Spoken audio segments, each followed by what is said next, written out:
여러분 반갑습니다. 김덕기입니다. 자, 101번 출발해 보겠습니다. 가로 안에 들어갈 용어로 오는 것은 나옵니다. 고전적 조건 형성에서 나오는 일반적으로 조건 작업과 부조건 작업의 간격, 근접성이라고 하죠. 이것도 다시 한번 다지고 가겠습니다. 이런 문제가 용어가 정립이 돼야 여러분들이 공부하기 편하거든요. 조건 작업이 있죠. 무조건 작업이 있단 말이에요. 무조건 작업은 뭐예요? 먹이죠, 먹이. 음식물, 먹이, 음식물. 그 다음에 음식물에 침을 질질 흘린다. 무조건 반응한 거죠. 근데 조건을 시켰단 말이에요. 조건을 딱 어떤 조건을 걸었단 말이에요. 이 조건을 걸은 게 뭐예요? 조건 자극이죠. 이 조건을 걸은 거에 또 질질질 반응을 하는 걸 뭐래요? 조건 반응이죠. 근데 여기서 조건을 걸 때하고 무조건 작업과 이 관계예요.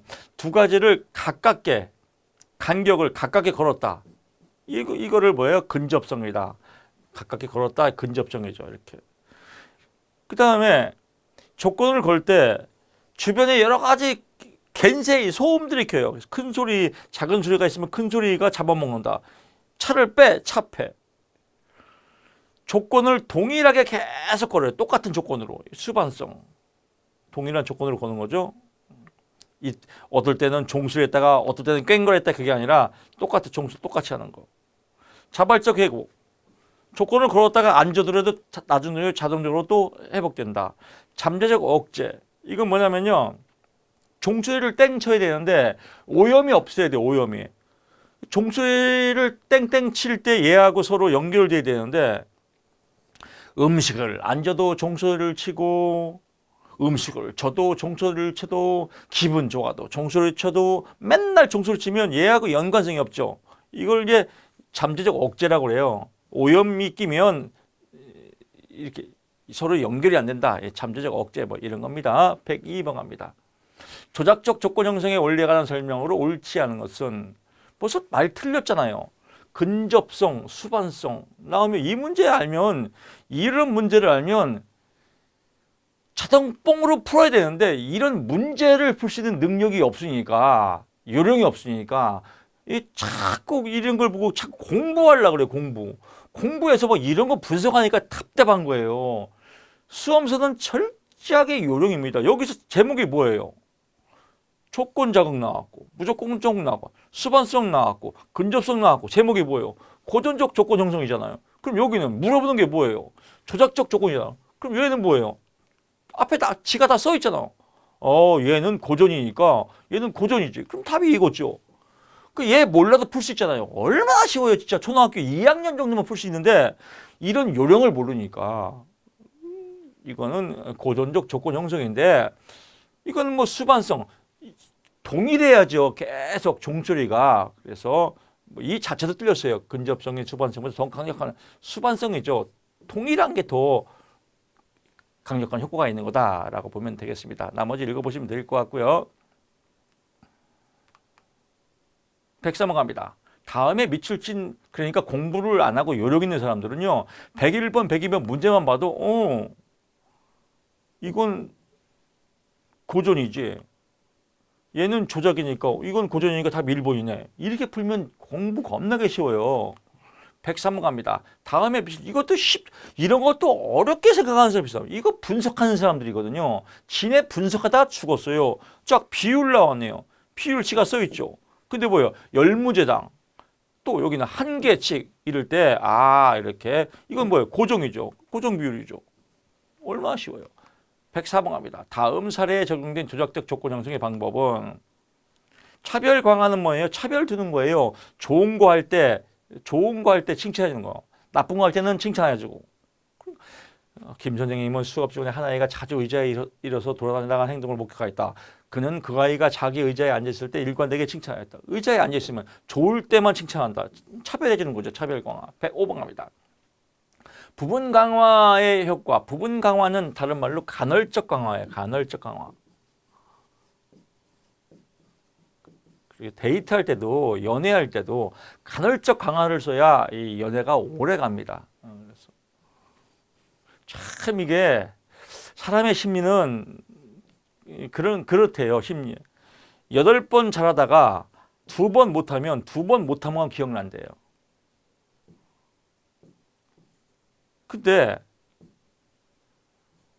2번, 8번 잘하다, 그렇죠? 이런 거, 이것만 합시다. 8번 잘하다가 2번 못하면 2번만, 이것 때문에 섭섭한 거예요. 근데 맨날 못하다가 한두 번 잘해주면 그렇게 감동 먹고 눈물을 흘린대요.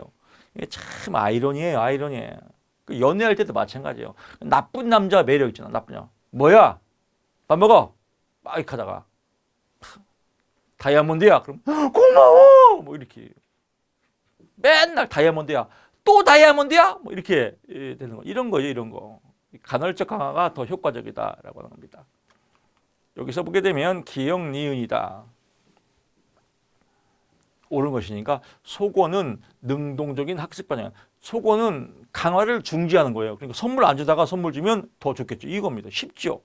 강화받던 행동에 강화받지 못하면 좌절을 경험하게 되고 증가된 좌절을 반응에 대한 시도가 되므로 속어에 대한 정의 그렇죠. 강화받던 행동이 강화를 선물 주다가 안 줘. 그러면 제발 좀 선물 좀 빨리 줘. 속어에 대한 저항이 오래 지속되겠죠. 티귿은 아니죠. 쭉 나오다가 순서죠. 이 좌절 가설이 있어요.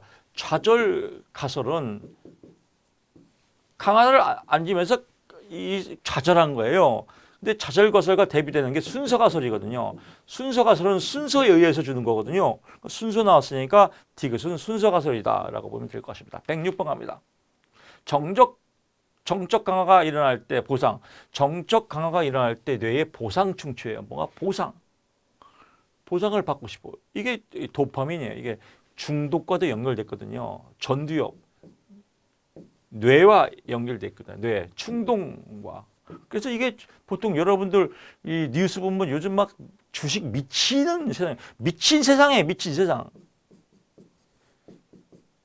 다 주식이에요, 주식. 학생도 공부 안 하고 주식하고 직장도 업무 안 하고 주식하고 맨 주식이에요. 주식에 미친 세상이에요. 도박공화국이에요, 도박공화국. 이런 말이 있습니다. 개나 고리나 다 주식할 때는 주식은 반드시 내려가게 돼 있어요. 근데 개나 고리나 다 주식하거든요. 그럼 당연히 돈을 잃을 수밖에 없죠. 그 돈을 딴 기억이 있거든요. 돈을 딴 기억이 있으면 기분이 업되죠. 그러니까 못 끊는 거예요. 보상 충축. 돈을 땄다, 도파민. 중독으로 가기 쉽죠. 머릿속에 뭐 따봤거든. 맨날 일타가 1,000만 원 딱 걸었는데 한 번 상한가 맞았어. 1,000만 원 넣었는데 하루에 300을 벌었네? 못 끊죠. 도파민. 도파민이 막 뿜뿜 올라와서 막 밥 안 먹어도 막 미치는 거죠. 107번 갑니다. 비정서적 강화. 정서 나오면 편도체다. 108번 갑니다.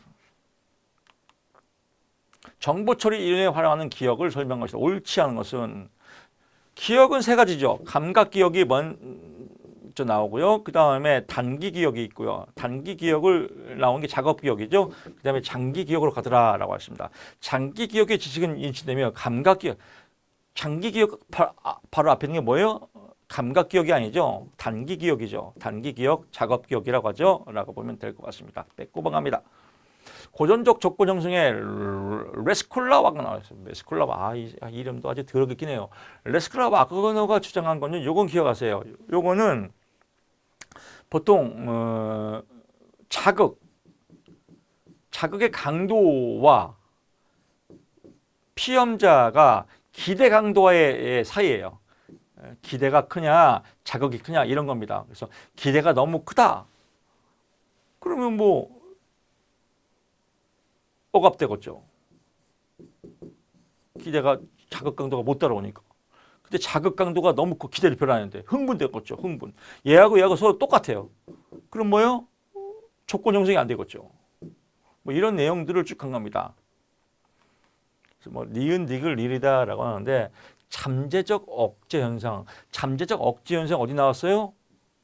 배웠잖아요, 앞에. 그러니까 한번 배우면 다 연결되는 거예요. 이 연결되는 거를 요령을 알아야 돼요. 잠재적 억제 형성. 오, 자극과 반응이지. 어디 나왔어요? 파블로프지. 그러니까 레스콜라 이 새끼는 아니겠죠. 그래서 기억은 아니다. 라고 보고요. 소거 절차에 의한 조건 반응의 감소, 이 강도와 관계다. 자기의 강도하고 관계 있다. 전형적인 조건 형성 곡선의 부적 책임감 기울기를 갖고 있다. 조건 형성의 부적 이런 거죠. 여기에 해당되는 거죠. 부적.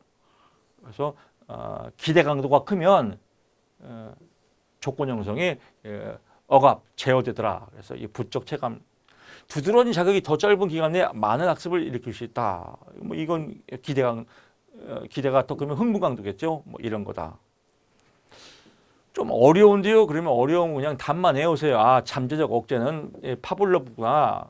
얘가 아니구나. 기억 아니겠지. 답 이거다. 라고 외우는 게 제일 빠릅니다. 110번 갑니다. 사회인지학습의 유형이 아닌 것은 사회인지학습, 반드라 사회인지학습, 모델링, 관찰학습, 사회학습, 역전학습은 없다라고 보면 될 것 같고요. 111번 갑니다. 반드라의 사회인지학습에 관한 설명으로 옳지 않은 것은 강화는 학습이 일어나는 필수 요건이다. 필수 요건은 아니다. 강화 없더라도 학습이 된다라고 보고요. 112번 갑니다. 다음 내용이 설명하는 것은 나옵니다. 아동의 학습 장면에서 성인과 아동의 이런 거 나오면요. 이 문제 속에 답이 있어요.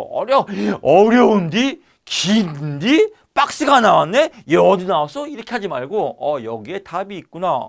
딱 보면 아동과 성인이 서로 공유하네. 특정 목표를 공유, 공동, 끝. 쉽잖아요. 이렇게요. 그래서 공유 나오면 공동이다라고 보면 될 것 같습니다.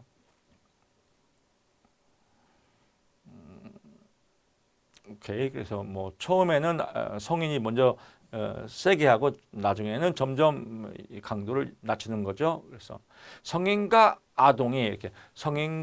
아동이 공동으로 학습한다. 공동 조절 학습이라고 보고요.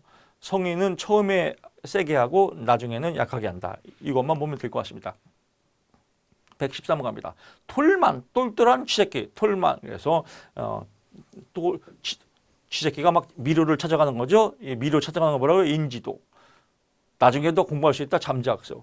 방사형 미로를 찾아간다. 장소. 반응학습은 없다. 반응학습은 뭐예요? 자극과 반응. 고전적 조건 형성이죠. 114번 갑니다. 처리 수준에 관한 설명으로 옳지 않은 것은 이것도 국어 문제예요. 어려운 거 한 개도 없습니다. 국어. 어휘 처리. 어휘 처리가 뭐예요? 의미 처리. 그러니까 어떤 의미를 보면 기억이 잘 나죠. 그래서 여러분들 이렇게 제가 예화를 많이 들잖아요. 의미가 더 기억이 잘 나더라. 구조 처리는 뭐예요? 글자 외우는 거예요. 글자 외우는 것보다 어휘 처리, 의미가 있는 게 재생률이 높다. 당연하다. 뭐 국어 문제 얼마나 쉬워요. 115번 갑니다. 단기 기억의 특징이 아닌 것은 절차 기억. 절차를 다 알 수 있어요. 뭐예요? 순서를 다 알고 절차를 다 알고 장기 기억이죠. 절차 기억은 장기 기억이다. 라고 보고요. 116번 갑니다. 이론적 관점의 주요 관심사와 연결이 옳지 않은 것은 사회인지 이론, 사회 행동주의에서 일어났죠. 사회 만드라, 인지 대가리. 그래서 사회학습의 인지로 올라가더라. 사회 구조가 아니라 사회학습이죠. 말장난이에요. 그래서 사회 구조가 아니라 사회 학습이다. 사회 구조는 문화죠. 문화와 관계 있죠. 사회 구조, 문화적 특징. 그래서 사회 문화적 이론이 사회 구조와 관계 있다라고 보고요. 117번 갑니다. 학습 동기 중 호기심과 탐색 이론에 대한 설명 중 옳지 않은 것은 이미 적용된 자극보다 약간 더 복잡한 자극을 애들이 블록놀이 하다가 조금 너무 쉬우면 하기 싫죠. 조금 더 레벨이 올라가야 하기 좋을 거 아니에요. 호기심도 있고.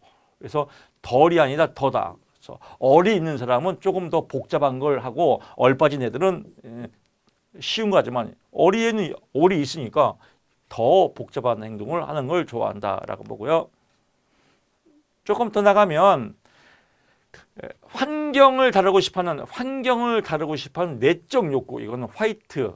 마음이 하얗네요. 그래서 환경을 다루고 싶은 내적 욕구는 화이트다라고 조금 더 한 꼭지 팍 잡으면 될 것 같습니다. 혹시 나올 수 있으니까요. 118번 갑니다. 그러니까 혹시 나올 수 있는 거는 이렇게 말씀을 제가 드려요. 근데 얘는 벌리는 왜 얘기 안 해요? 안 나와요. 118번 갑니다. 진화론적 관점을 옳지 않은 것, 진화, 학습된 행동의 특징 모두 유전되는 게 아니다. 그래서 유전되는 것도 있고 안 되는 것도 있다라고 보면 되겠습니다. 뭐 이렇게 모두 항상 이런 거 나오면 뭐 답이죠. 뭐 문제 안 봐도 모두 나오네 답. 항상 이런 거 여러분 문제 풀 수 있죠. 학자와 그 주장의 연결이 옳은 것을 모두 보셔. 디귿 리을이네요. 기역 니은이 삑살이고요. 생득적 관념. 생득은 본능적 타고난 겁니다. 관념 이데아죠. 그래서 모든 지식의 근원이다라고 했습니다. 요거는 홉스가 얘기한 게 아니라 이데아 그러면 뭐예요? 데카르트다라고 보는 겁니다. 데카르트 뭐 철학 이데아 나오지 않습니까? 관념은 마음의 들로 이루어졌으며 관념은 순수한 이성적 사고다. 이성적 사고가 아니라 보통 반성적, 통찰적 사고에서 생긴다라고 보면 될 것 같습니다. 뇌의 부위에 따라서 뇌세포에 따라서 기능이 달라지는가? 기능이 갈라지네, 갈. 의식적 경험은 경험적 세계, 경험적 세계의 칸트 생각하라. 120번 갑니다. 학습에 있어 기능주의에 관한 설명으로 옳지 않은 것은 유기체의 신체적 적응 기능만을 뭐가 만을 들어가면 아니죠. 그러니까 얘가 이런 거 몰라도 돼요. 뭐 기능 마늘 이런 거 마늘 나오면 양파도 아니고 마늘 나오면 벌써 다 아니에요. 옳지 않은 겁니다. 신체적 적응만이겠어요? 신체적 적응이나 심리적 기능도 다 포함되겠죠. 121번 갑니다. 학생의 학습에 대한 교사의 기대에 관한 설명으로 옳은 것 기억 다 오르네요. 기대 좋은 거 같죠. 기대 유지 효과라고 한다. 영향을 미칠 수도 있다. 교사가 부정적인 기대가 실제로 실현되는 현장을 넌 안 돼 그러면 골래겠죠. 골렘 효과. 교사 자신의 능력과 학생의 학습을 어느 정도 통제할 수 있다는 교사의 신념도 교사 기대에 영향을 당연하겠죠. 그래서 피겨 말리면 효과. 넌 잘 될 거야 하면 잘 되는 거. 이런 것도 있다. 기대 효과다.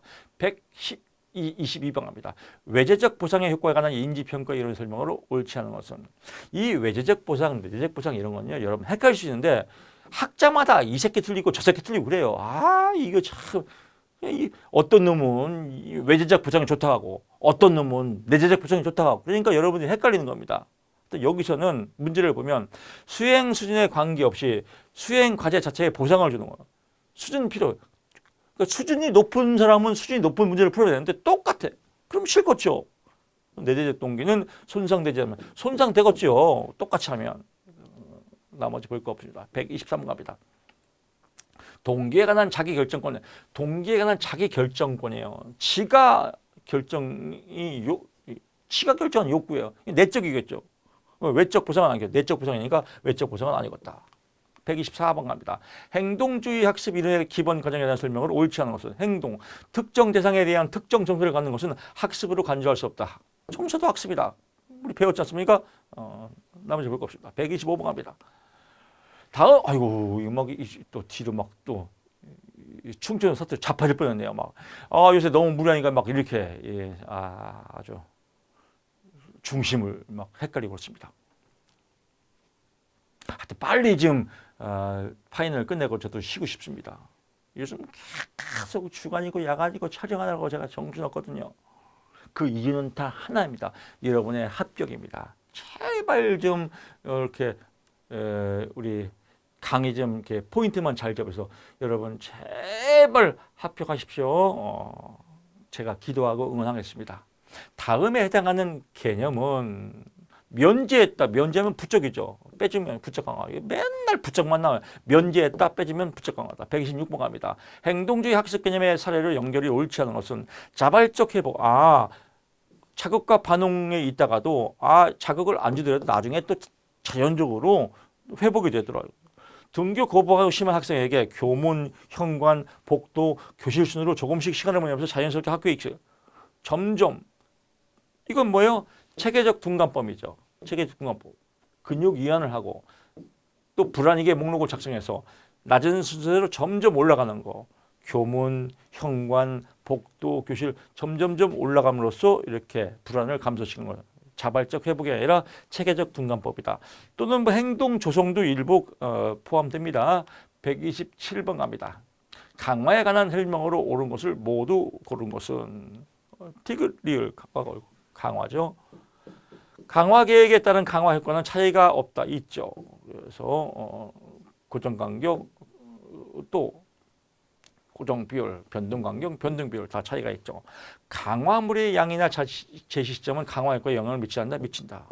한 번 형성된 행동을 유지하기 위해서는 강화를 즉시 중단하는 것보다 점진적으로 줄이는 게 좋다. 그렇겠죠. 효과적인 강화를 위해서는 갑자기 직접 강화물을 제거하여 강화를 개별하는 것이 좋다. 그렇구나 라고 보고요. 128번 갑니다. 행동 수정에 관한 설명으로 옳은 것을 뭐로 고르셔? 기역, 니은, 리을이네요. 리을이 삑살이네요. 행동 수정의 전 과정에서 학습자가 행동 수정의 과정을 눈치채지 못하게 행동 수정은요 학습자하고 또 교사와 학생이 서로 함께 해야 하는 거죠. 행동 수정을 우리 같이 함께 의논해서 해야 효과적이죠. 그래서 눈치채지 못하게 웃기지 마라 무슨 뭐 안기부에 눈치채지 못하게 뭐 비밀로 하게 서로 협동해서 하는 거다라고 보고요. 행동 수정의 효과를 평가하기 위해서는 개입 전 후뿐만 아니라 중간 과정에서도 행동 수정을 반복하는 것이 좋다. 그렇구나. 목표 행동을 유발하거나 강화할 만한 구체적인 사건을 찾기 위해서는 기능적 행동 평가를 해야 한다. 당연히 좋은 말이죠. 기초선 측정을 위해서는 2명 이상의 관찰자가 동일한 상황에서 표적 행동을 같이 하는 것이 바람직하죠. 2명 이상의 관찰자가 동일한 상황에서 그래야 뭐 필요가 되니까요.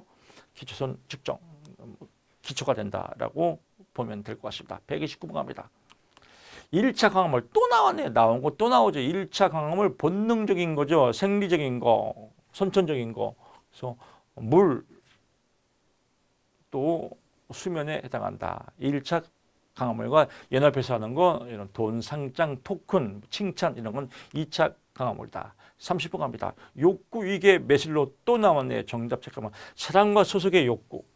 자존의 욕구, 자아실현의 욕구는 성장 욕구다. 사랑과 소속의 욕구는 뭐예요? 관계 욕구죠. 그래서 관계 욕구다. 성장 욕구가 아니다라고 보면 될 것 같습니다.